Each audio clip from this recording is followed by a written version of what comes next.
আল্লাহ বলেন ইয়াউমা নাতুইস সামা কাতাইয়িস সিজিল্লি লিল কুতুব, আকাশ আর আকাশ থাকবে না। কাগজ যেমনি আমরা এরকম ফোল্ড করে ফেলি, ভাঁজ করে ফেলি, মন চাইলে কাগজকে যেমনি আমরা এরকম হাতের মধ্যে গুটিয়ে নেই, সেদিন আকাশটারে হাতের মধ্যে গুটিয়ে নিবে কে? মানুষগুলো পাগলের মতো দৌড়াবে।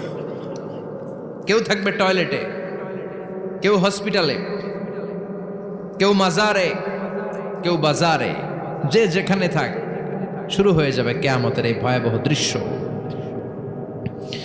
দুধের বাচ্চাকে রেখে দিয়ে মা দৌড়ে পালাবে। দুধের বাচ্চা রেখে মা কোথাও যায়? কলিজার টুকরা এটা, দুধের বাচ্চা, এটারে ফেলে মা কোথাও যায় না। কিন্তু কিয়ামতের এই ঝাঁকুনির দৃশ্য দেখে, আল কারিয়া মাল ওমা আদরাকা মাল, এই দৃশ্য দেখে দুধের বাচ্চারে রেখে মা দিবে দৌড়।